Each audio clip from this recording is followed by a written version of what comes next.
I stared at my phone for almost 5 minutes before pressing send. Come over, but don't tell her. The message went to my girlfriend's mom. The moment it was delivered, I felt my heart racing. If anyone else saw that text without context, it would look terrible. Even I had to read it twice to remind myself how suspicious it sounded. But I had a reason. A very important reason. For months, I had been planning the perfect proposal for my girlfriend, Emma. We'd been together for 3 years, through college stress, long-distance weekends, family dinners, and countless late-night phone calls. She had become my best friend, my biggest supporter, and the person I wanted beside me for the rest of my life. There was just one thing I couldn't do without first. I needed her mother's blessing. Emma had always been incredibly close to her mom, Linda. They talked every single day. If I invited Linda over and Emma found out, the surprise would be ruined instantly. So I sent the shortest message I could think of. Come over, but don't tell her. Now all I could do was wait. Every passing minute felt like an hour. I cleaned the living room again, even though it was already spotless. I checked the small velvet ring box for the 10th time.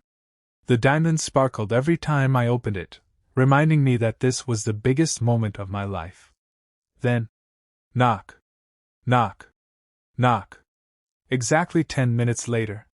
I walked to the door, took a deep breath, and opened it. Linda stood there wearing a light summer dress, looking both curious and slightly worried. She folded her arms and smiled. So, she said, what's so secret that my own daughter can't know? I laughed nervously. Please come in. She stepped inside and looked around the apartment. No, Emma? No. Good, she replied with a grin. Because after reading that text, I imagined at least 20 different scenarios, and none of them were good. We both laughed, breaking the awkwardness. I invited her to sit on the couch. For a moment, neither of us spoke. Finally, I reached into my pocket and pulled out the small velvet box. The second she saw it, her expression changed completely. I slowly opened it. Inside was the engagement ring. Her eyes widened. She covered her mouth with both hands. I began, suddenly forgetting every speech I'd practiced. I love your daughter more than I ever thought it was possible to love someone. I've spent months planning this. I want to ask Emma to marry me. But before I ask her, I wanted to ask you. Her eyes instantly filled with tears. I was hoping, I continued softly, that I could have your blessing. For several seconds she didn't speak. She simply looked at the ring, then at me. Finally she stood up. I worried I had said something wrong. Instead, she wrapped her arms around me in a warm hug. When she stepped back, she wiped away happy tears. I've been waiting for this day, she whispered. You have? She smiled. Oh, believe me. Emma loves you more than she realizes. I've watched the way she looks at you. The way she talks about you. The way she smiles after every date. I knew this moment would come. I felt an enormous weight lift from my shoulders. So, she smiled even wider. You have my blessing. I couldn't stop smiling. Thank you? No, she replied. Thank you for loving my daughter the way she deserves to be loved. At that moment, I knew this wasn't just the beginning of a proposal. It was the beginning of becoming part of her family. The moment Linda said, You have my blessing, I finally felt like I could breathe again. Weeks of planning, hiding the ring, and worrying about every little detail had led to this moment.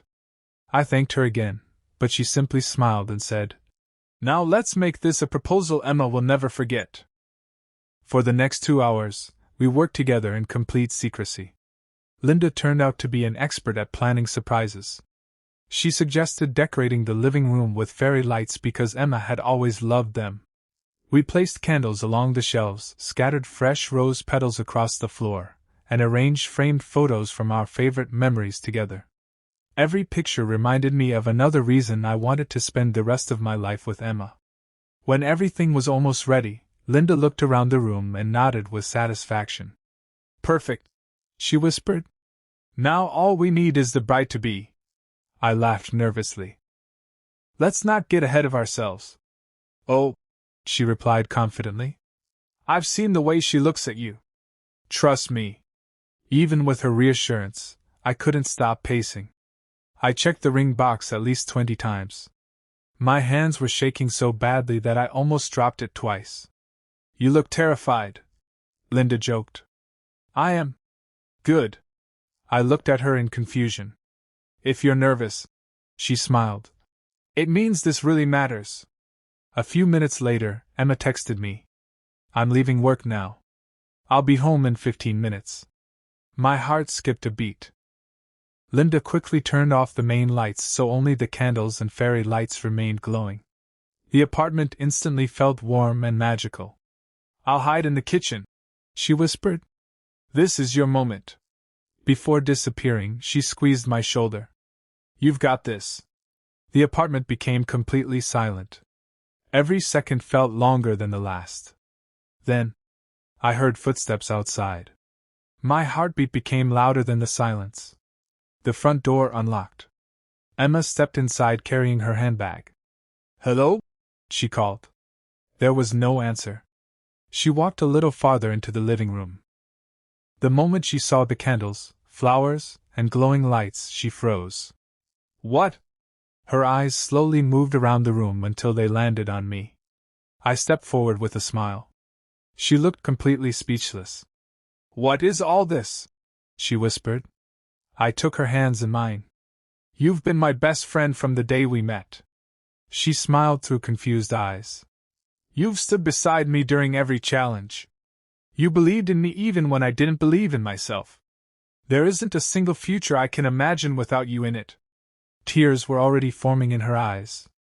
I slowly dropped to one knee. The room suddenly felt unbelievably quiet. I opened the velvet box.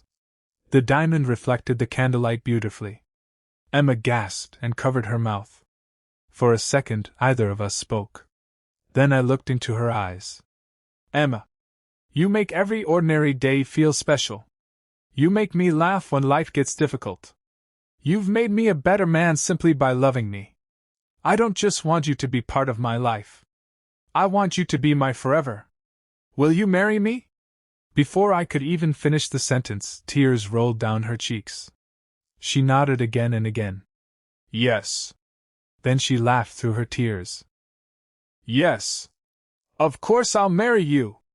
I slipped the ring onto her finger. It fit perfectly.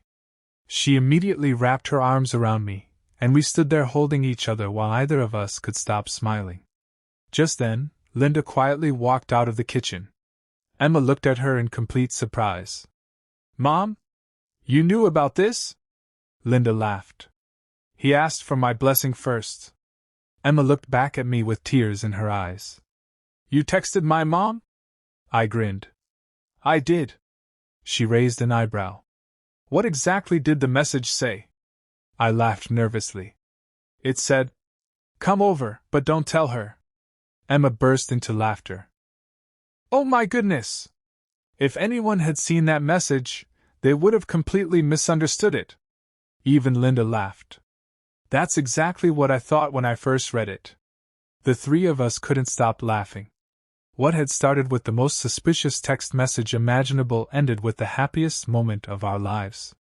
Years later, whenever someone asked how we got engaged, Emma would smile, look at her mom, and say, it all began with one very questionable text message, and the best surprise of my life.